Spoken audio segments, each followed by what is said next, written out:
Monday, September 24th, at approximately 2:55, 3 o'clock p.m., is when our four main students, Bronwyn, Nate, Cooper, Addie,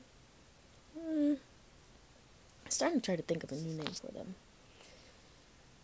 How about the Bayview Four? So the Bayview Four, plus Simon, are on their way to Mr. Avery's lab for their detention session.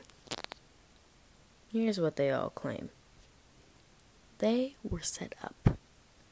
Now we all know Mr. Avery doesn't like cell phones in the classroom. Sees one, takes it, detention. That's how it works. So, all four of these students had their phones. Or, as they say, not their phones. So, who did it? Were they planted? Did they do this? No one quite really knows. But either way, they all landed in detention along Simon. Now it's the usual, where he gives them the assignment, they all start writing, yada yada yada. So, Addie's complaining as always, being the drama queen that she is. Sorry, babe, but you really are. So they're all, doing their assignment. And of course, Miss Brainiac over here, Bronwyn, is over here accusing people of who could have possibly planted the phones, and sadly our poor little criminal Nate is clearly the underdog here and the main suspect for it. So she's suspecting him. But anyway, they all continue to work on the assignment, and our dear Simon starts to get thirsty, and he walks over to go get a cup of water. They're all arguing about who could have possibly planted the phones, and suddenly, there's a crash. In the middle of their little argument, their petty little argument about who planted the phones, cars just crash out of nowhere. And people being people, and they get curious and go investigate the crash. Everybody kind of goes back to normal after about 30 seconds. All having their sweet, all jolly conversations, and they're all talking, and Simon says one thing. I'm the omniscient narrator. Might want to mark that down, see how that plays out within the story. But I'll leave you to make your own assumptions about that. Fast forward about 2 minutes. Yes, very short time jump because, so much happened in the first 30 minutes of detention, I do tell you. Simon indicates that his water tastes absolutely disgusting. Suddenly he falls to the floor and starts wheezing. Many people don't think he's telling the truth, when in reality, Simon is having an allergic reaction. Surprisingly, Mr. Nate over here knows exactly what to do. How? Don't know, neither do I really think that's relevant. But he knows what to do. Miss Adelaide over here is creeping with bug eyes and just running around, probably yelling, Miss Addie, Miss Addie. If only you were helpful. Makes you look suspicious now, doesn't it? Thankfully, our other female, Bronwyn, is somewhat functioning and goes to go get a teacher. Nate's looking for an EpiPen, while Cooper's just kneeling near Simon, asking him if he's okay and telling him he's going to be okay, while trying to console him, while Miss Adelaide is just in the corner crying, as if she's the one having the allergic reaction. Anyway, they move on to get help. Fast forward, they find no EpiPen in Simon's backpack. Cooper runs to the nurse's office to go see if he can find one, but comes in empty-handed. You can see the story's making it look like they are suspects, which for all we know they probably are.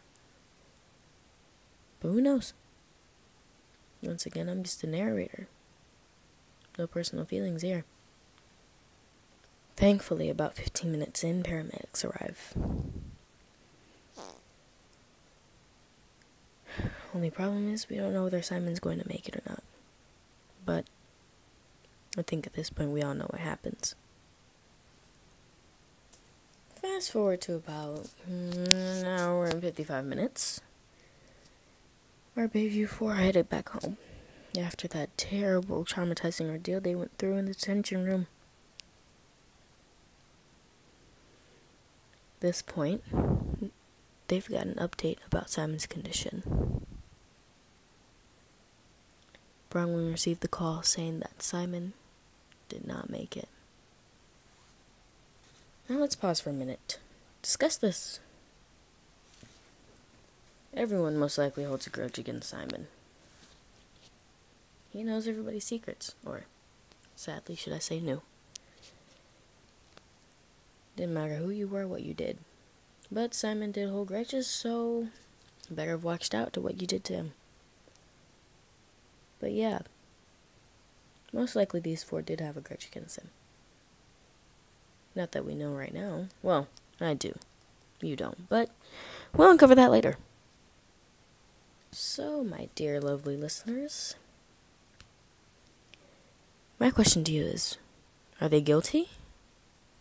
Or put up to task? I don't know, we'll see. But I'll leave that to you. I'll tell you my theory. For right now, I'm not gonna lie.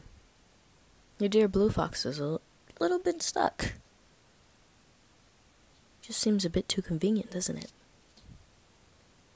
Our Bayview 4, all having a cell phone that wasn't theirs. All being stuck in detention together. Suddenly, the person who owns and runs about that ends up dead, with these four people being in the room. Keep in mind, they all had secrets. Nobody really knows what they are. And I'll tell you a little something that honestly nobody probably should know. Or knows. Or maybe some people do know. Who knows? Simon would be releasing an article on these four the next day. Do what you please with that information. My theory? I genuinely don't know. If they are capable of murder, these four sure did put on the greatest show I have ever seen, didn't they? Well, we'll just have to wait and see. Well, you'll have to wait and see. As I said, you are just the puppets in my show. So, I guess we'll see what happens in the next episode now, shall we? Be sure to come up with your own theories. I want to see how interesting you all get.